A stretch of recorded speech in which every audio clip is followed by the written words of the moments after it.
किसान आंदोलन पर बारीकी नज़र रखने वाले विनोद कुमार ने स्वतंत्र पत्रकार मनदीप पुनिया की पुलिस द्वारा गिरफ्तार कर लिया गया है।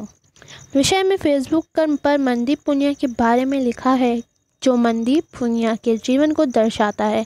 कौन है मनदीप पुनिया, क्या है उनकी पूरी कहानी और उसके लिए क्यों खड़ा होना चाहिए हमें। कल रात से दिल्ली पुलिस ने इसे क्यों गायब कर रखा है। मनदीप पुनिया एक फ्रीलांस पत्रकार हैं। उसने साल 2017-18 में IIMC Indian institute of mass communication से पढ़ाई की। साल 2018 में मनदीप IIMC प्रशासन के खिलाफ हॉस्टल की मांग को लेकर भूख हड़ताल पर बैठे थे। 3 दिन तक चली इस भूख हड़ताल के बाद प्रशासन को पीछे हटना पड़ा और आने वाले बैच के लिए हॉस्टल देना पड़ा। आज इस हॉस्टल में 42 बच्चों को रहने के लिए जगह मिलती है।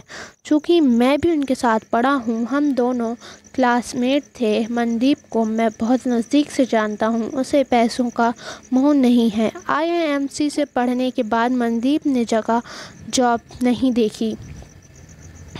उसने मीडिया में चुनिंदा जगहों पर को ही अपने काम के लायक समझा। वह मीडिया से निराश था कि इसी बीच उसके पिता दुनिया छोड़कर चले गए। मीडिया की हालत देखकर मनदीप अपने गांव लौट गया और वहां जाकर खेती करने लगा, लेकिन सिर्फ खेती इसलिए की ताकि पेट भरता रहे और जहां तहां आंदोलनों की रिपोर्ट करने के लिए आने जाने का किराया आ जाया करे।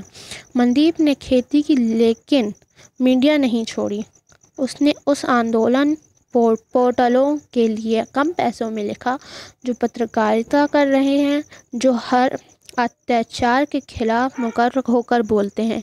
मनदीप ने अंग्रेज़ी की प्रतिष्ठित मैगज़ीन कारवां के लिए भी एक से एक संवेदनशील रिपोर्ट्स लिखी, जिसमें छापना न जाने कितने को सपना होता है, लेकिन बीते 2 महीनों से केवल किसानों के मुद्दे पर लिख रहा है।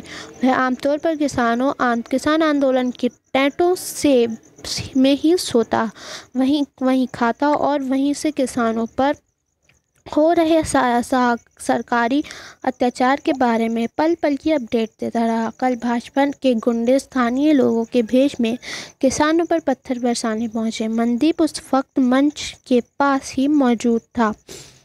चूंकि वह वहीं हरियाणा का ही रहने वाला है, इसलिए आसपास के नेताओं, विधायकों, उनके चमचों और गुंडों को पहचानता है। कल भी उसने भाजपा के गुंडों को पहचान लिया। आज सुबह उसने फेसबुक पर लाइव करके इन सब के नाम लेकर इन्हें एक्सपोज किया है और ये भी बताया है कि भाजपा में किस पद पर है। स्वाभाविक है, जिन जिन भाजपा नेताओं को और गुंडों के नाम लिए गए, मनदीप उनके निशाने पर आ गया। मनदीप ने यह भी खुलासा किया कि उसने अपनी आंखों से देखा है कि किस तरह पुलिस खड़े होकर भाजपा के गुंडों से नित्य किसानों पर पत्थर बरसा रही है। मनदीप ने ये सब बाकायदा सबूतों, फोटो और वीडियो के आधार पर एक्सपोज किया। स्वाभाविक है कि मनदीप पुलिस के भी टारगेट पर आ गया था।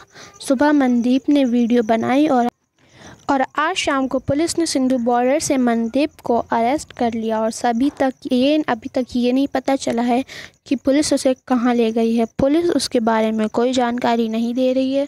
जिस जगह से उसे गिरफ्तार किया गया है, वहां के आसपास के दोनों थानों पर दबाव बना लिया, लेकिन पुलिस मनदीप का पता नहीं बता रही है।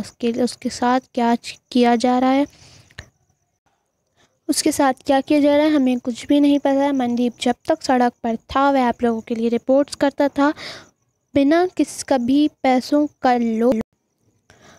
किसी लोभ लालच किए। पत्रकार से ज़्यादा वो आप सबको अपना भाई और अपना परिवार मानता था, इसलिए खाली पेट पत्रकारिता की। मुझे पता है कि तंगहाली के दिनों में भी मनदीप ने कितनी अच्छी खबरें की हैं और वे कैसे अपनी रात दोस्तों के यहाँ बिताया करते थे, कैसे आर्थिक स्थिति से लड़ता था। उसने ज़मीन पर अनाज बोया और उसी के पैसों से ज़मीन की पत्रकारिता की। मनदीप तब जब तक सड़क पर था तब तक उसने आपसे कुछ नहीं मांगा, और आज वो जहाँ भी होगा पता नहीं कैसा होगा, किस हाल में होगा, पुलिस उसके साथ क्या कर रही होगी, लेकिन उसके मन में एक उम्मीद ज़रूर होगी कि जिन लोगों के लिए वो सड़क पर खड़ा रहा, वे लोग उसके पीटने पर, उसके जेल जाने पर लोग उसके साथ ज़रूर खड़े होंगे। आपको